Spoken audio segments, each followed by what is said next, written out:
Good evening, me loyal viewers. This is the Heavy Metal Chemist again, coming at you with probably like the 6th video I've done in a week. I must be mad. Anyway, today I'm going to cover a bit of aromatic chemistry, or the chemistry of benzene rings. Today's lecture is going to cover a reaction mechanism called the Electrophilic Aromatic Substitution reaction. But first I'm going to give you a little overview of what an aromatic compound is. So, the first one of these that was discovered was benzene, which looks like this. It's one thing about organic chemistry, you get very good at drawing hexagons. So you've got 6 carbon atoms in a ring, each of which has a hydrogen attached to it, and then there's 3 double bonds in this ring. Now that's important, because this adds extra stability to the molecule. Due to something called resonance. So as you can see, I drew there, that bond on the left is round, the vertical bond is on the left, but you can also draw it like that, basically by the bonds doing that, shifting their electrons around. Now, this isn't two extremes of the same molecule. There is actually basically a continuous cloud of electrons around the molecule. So if we look at a benzene molecule side on, what you will see is a planar array of single bonds with a cloud of pi orbitals above and below. So you end up with a kind of a cloud of electrons above and below the plane of the molecule. Like, if that's either side of it, you basically draw them. If the pen is the plane of the molecule, you've got a cloud of electrons both above and below it. This means that these are quite electron rich and therefore quite tasty for electrophiles should they want to attack them. So one of the simpler mechanisms involving benzene rings is a substitution reaction involving an electrophile and electrophilic substitution, but because it's an aromatic compound, electrophilic aromatic substitution. Now, it's important that this is a substitution reaction, unlike the nucleophilic substitution on alkyl chlorides, for instance, because there is a lot of stability gained by having these 3 electrons in a ring. So, for instance, if we take, as I covered in my Deals Older lecture, you can make this molecule quite easily. If you add 2 double bonds, you gain this, but there is a lot of energy to be gained by having these 3 double bonds in a ring, because it's much more stable. That's due to aromaticity. I'll link the. I'll write that down. There, aromaticity. That's important. I'll link that in the description text below. Now, this reaction mechanism is really quite simple. So, what I'm going to do is a little overview. So let's start with a benzene ring. And we're going to highlight one of the hydrogens on it, say that one. And what we're going to do is we're going to have our electrophile, let's call it E+, give it a positive charge, because electrophiles like to be positively charged. And basically we're going to draw a line from one of these double bonds to our electrophile. Now, what this is going to do, this is technically a reversible reaction, I suppose. What this will do is give us an intermediate, which looks a bit like this. So our electrophile has gone there, and we've got, let's put the other protons on. So the positive charge has gone from our electrophile, and we end up with a positive charge there on that carbon, because this one's still got its hydrogen attached to it. And there are resonance structures you can draw from this, where the benzene ring kind of stabilizes the intermediate a little bit. So H, we'll have our E, the other H. So basically you can move that positive charge around the ring, and it can also end up on the other extreme around here with the double bonds like that.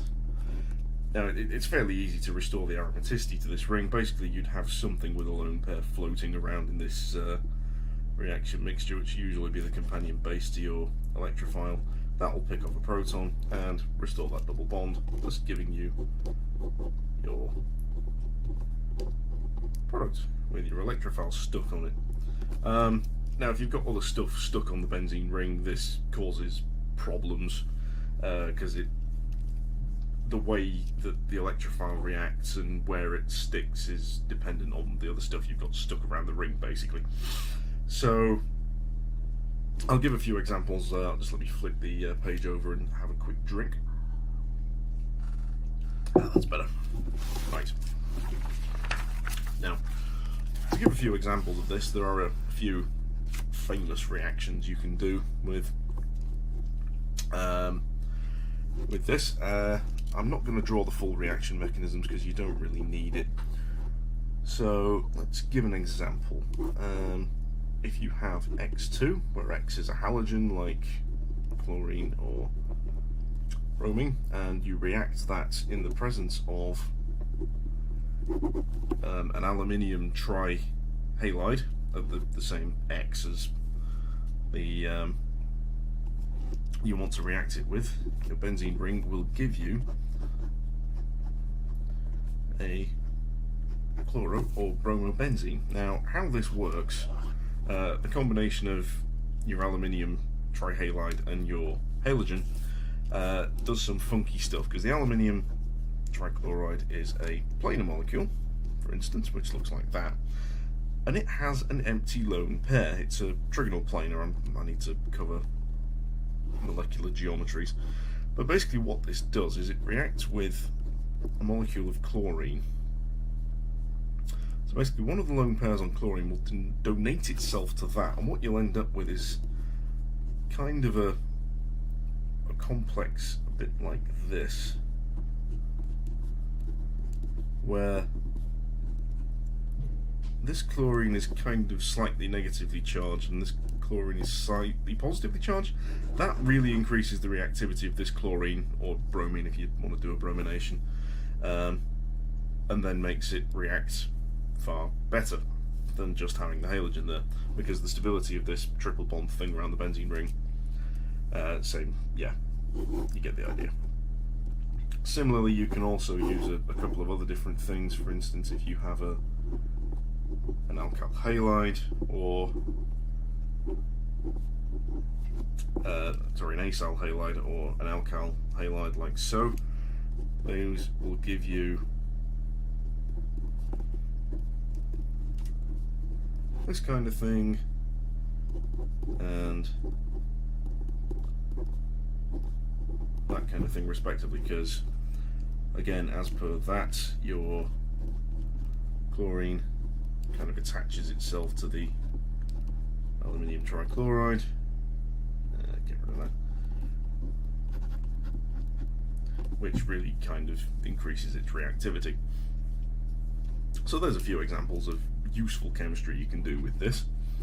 And then, oops, making the thing rattle an awful lot there. Don't hit the stand. One of the other kind of famous ones here is what is called a nitration. And this is commonly used to make explosives. It's a difficult and rather dangerous reaction, so don't try this at home. Basically what you do is you react benzene in the presence of HNO3, which is nitric acid, and H2SO4, which is sulfuric acid. And what that will do is it adds a nitro group onto your molecule, which, if you're interested, looks like that. That's a nitro group. And these have uses beyond explosives, because this is very, very oxidizing. But things like nitroglycerine are actually used in heart medication as well. It's a good vasodilator and can stop people who've got heart problems from dying. They'll often carry around a little bottle of the solution in the stuff in ethanol so they can drink it if they need to. Anyway, the interesting fact behind this is how you generate the active intermediate which attaches to the benzene. So basically, nitric acid has the structure and double O minus plus OH. Basically, nitric acid is a fairly strong acid in its own right, but sulfuric acid is a bit stronger. So what you end up with is SO4H-, which is the counter ion to sulfuric acid. That gives nitric acid a proton, just by simple donation, which then gives you O-, H2, that's bearing a positive charge. And basically you've kind of added an extra proton here, so this is also bearing a positive charge. That breaks, and then what you end up with is that, which is the NO2 plus ion, which is the nitrile ion. If we flick back 2 pages, that is equivalent to your E plus on the other reaction mechanism. And that's the essence of that, really. You can theoretically do this 3 times with nitro groups, but it gets progressively harder for each nitro group you put on. So to make TNT, which is trinitrotoluene, toluene is this, that's methylbenzene, it's in the name is toluene. That's mononitrotoluene, that's dinitrotoluene, and that's trinitrotoluene, TNT. First nitro group, fairly easy to put on. Second one, bit harder. Third one, really hard. Dangerous chemistry, like I said, don't try. But yeah, that's kind of the common explosive that people know. So yeah, that's the essence of that, really. Bit of a background to that reaction mechanism. I hope you've enjoyed this video. Please do like, subscribe, and do all the other fun YouTubey things. Share the video with your friends, because we all love science. And thank you for watching. If you have any requests, let me know, and please keep updated for more videos to come in the near future. Thank you.